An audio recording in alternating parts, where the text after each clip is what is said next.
So it's time for our new segment, Barely News.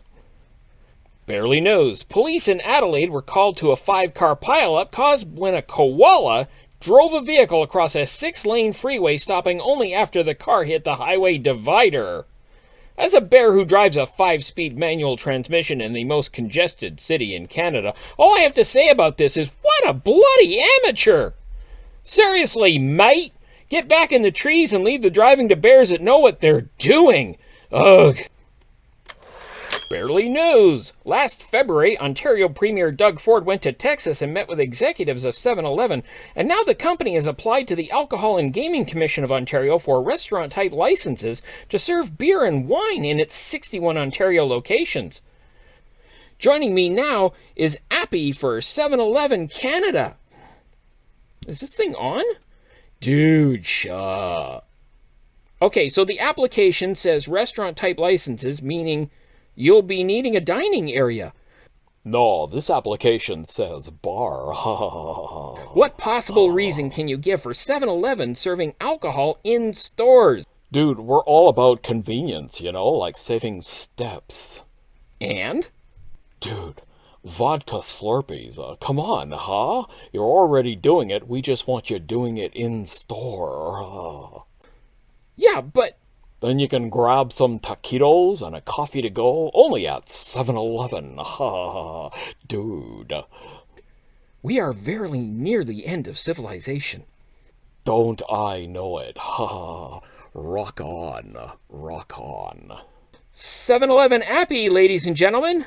Drink and snack to the max with more points for your purchases on the 7 Rewards app. Download now. Not a sponsor. Oh, it's a bit early for that, isn't it? Go away.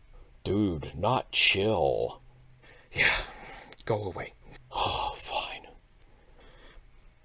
Barely News.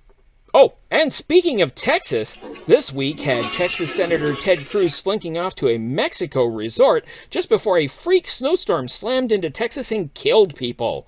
Ted was eventually guilted into returning, but not before New York Congressional Representative AOC went down to Texas to help people suffering from a cavalcade of white that for once didn't involve guns, violence, or bison headgear. And what was the right's response to AOC's outreach? Wow. They claimed she only did it to make them look bad.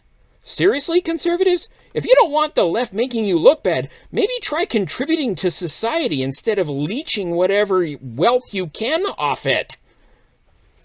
And as for neocons calling liberal media bias, newsflash, that's what the rest of us call basic human values.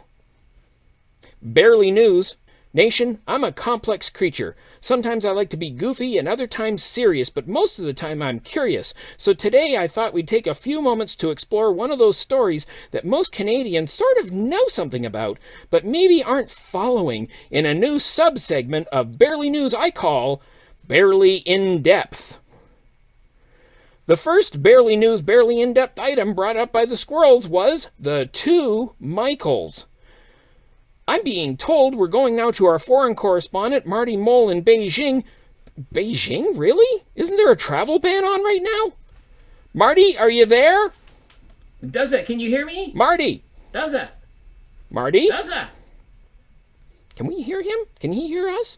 Can you hear me? Of course I can hear you. Why aren't you responding? How did you get to China? Ugh, practice. Cha-cha-cha-cha. So tell us about the 2 Michaels. Okay, so Michael Kovrig and Michael Spavor were charged with spying immediately after Canada detained Huawei CFO Meng Wanzhou in Vancouver on an American extradition order. Well, so if we release Ming, we'd get the 2 Michaels back, right? Well, no. If the Prime Minister did that, then Conservatives would rightly attack Trudeau for caving into China.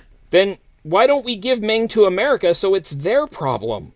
Well, if Trudeau did that, then Conservatives would rightly attack him for interfering with the legal system because Meng has the right to an extradition hearing. And China thinks taking hostages will free Meng? Yeah, it's called hostage diplomacy, which is actually something America invented.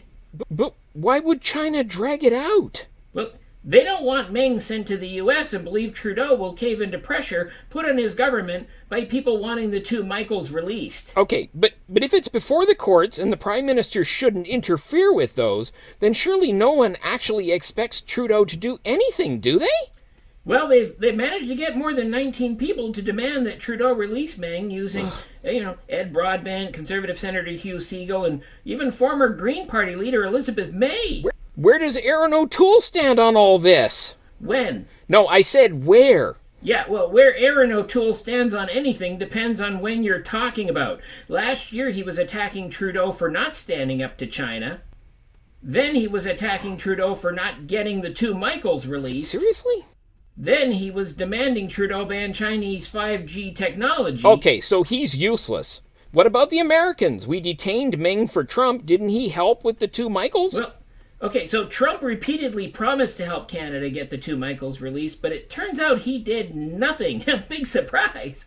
Instead, he focused on bullying China with his trade deals. Yeah, well, bullying seems to be the only gear that boy had.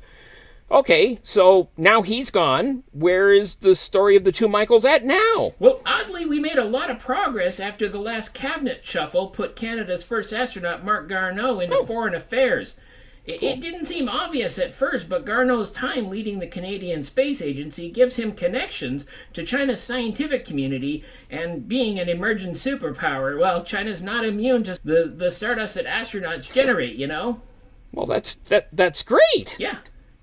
And the Biden administration has already been putting pressure on China, which was bringing the focus of other allies like Germany onto the matter. So as long as no one rocks the boat right now, it looks like we could see the Michaels released sometime this year. Well, that's fantastic. That's great news. Okay, we've got breaking news. Let's head on over to our political access channel, PC Pack. Today, Canada's Conservatives are calling on the Parliament of Canada to recognize that genocide is currently being carried out by the People's Republic of China against Uyghurs and other Turkic Muslims. Canada may be a small country in terms of our population, but we are a towering giant when it comes to our commitment to defend human rights and dignity. Canada needs to send a clear and unequivocal signal that we will stand up for human rights and the dignity of human rights, even if it means sacrificing some economic opportunity. Mother Trumper! So, back to square one then. That's a dumb idea. Why would do that now? Bloody useless. Yeah.